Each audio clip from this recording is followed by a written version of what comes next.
Ito mga dol, oh, yung wiper. Mayroong tayo nagdidig, no? Yan. So yan na natin patatrabahin ngayon. Ano ba yan? Tumitinig yan sa wiper natin, no? Napakabagal mga dol. Ayan, no? Lalayain ko lang ayan. So check natin yung wiper motor.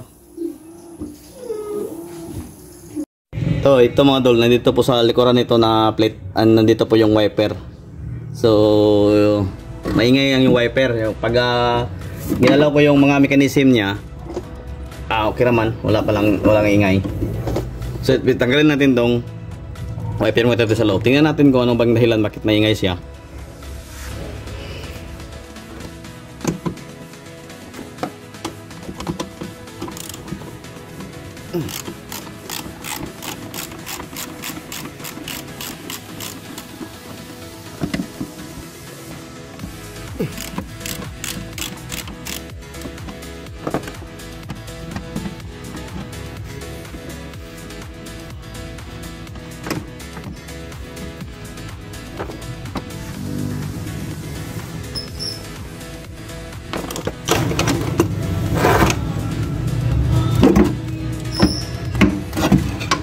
Yan.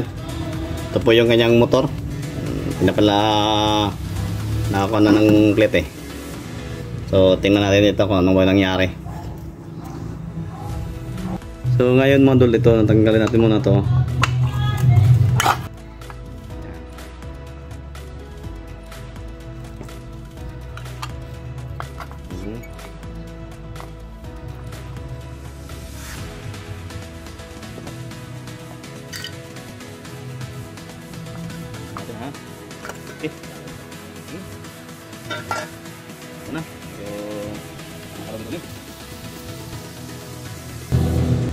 So yun ngayon, tanggalin natin dito sa loob.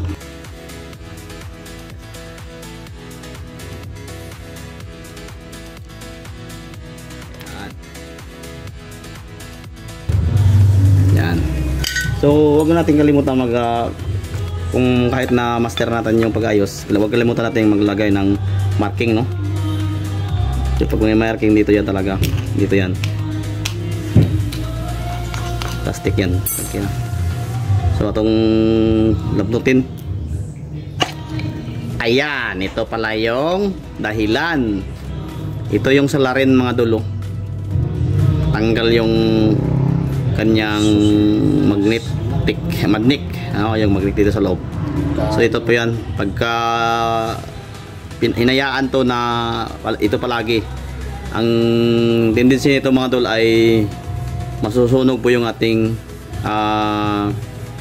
rotor or kat. Ito po armature na yan, itong yung motor masusunog yan.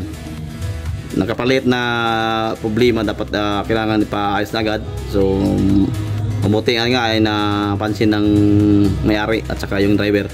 Ito ang mangyari minsan kasi ayaw mong galaw nito or wiper. So ngayon pag tingin natin, ito pa yung nangyari. Natanggal yung kanyang magnet. So dalawa po itong magnet dito sa loob, no? Dalawa po, ayan. Yung isa okay pa yung isa. So gagawin natin ngayon epoxy. Yung ginagamit namin dito ay yung Dibcon. So bago natin i-Dibcon yan, linisin muna natin yung mga nakakuan po dito na epoxy. Kasama na yung dito sa loob, no? So yan po, ipakita ko sa inyo, no? So maglinis lang tayo nito mga dol. Okay, mga loads yan, mga loads.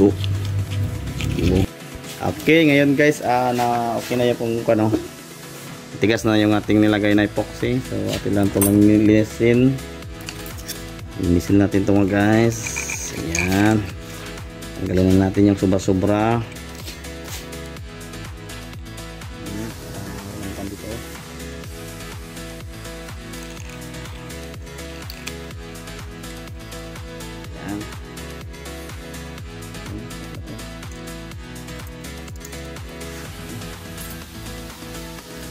Okay. So grasa na ay yung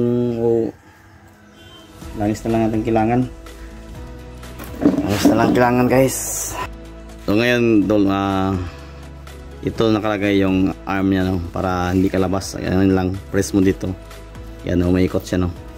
So, yan, dito tayo.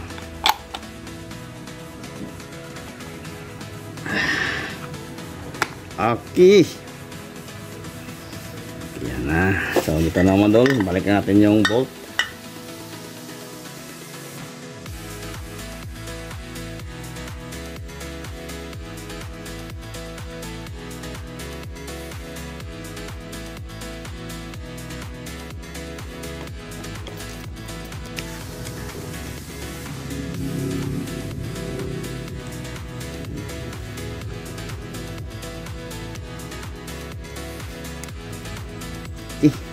Tapos dibalik ito sa kanyang plastic.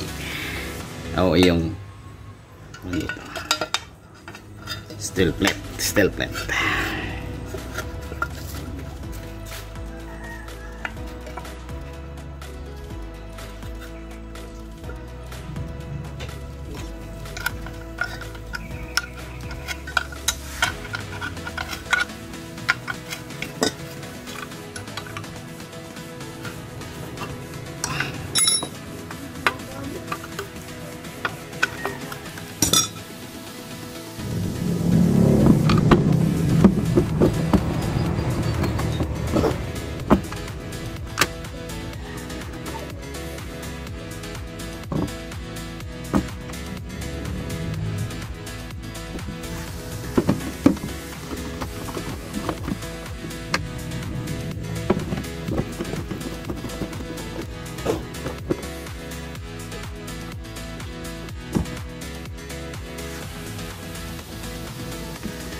Wiper daw.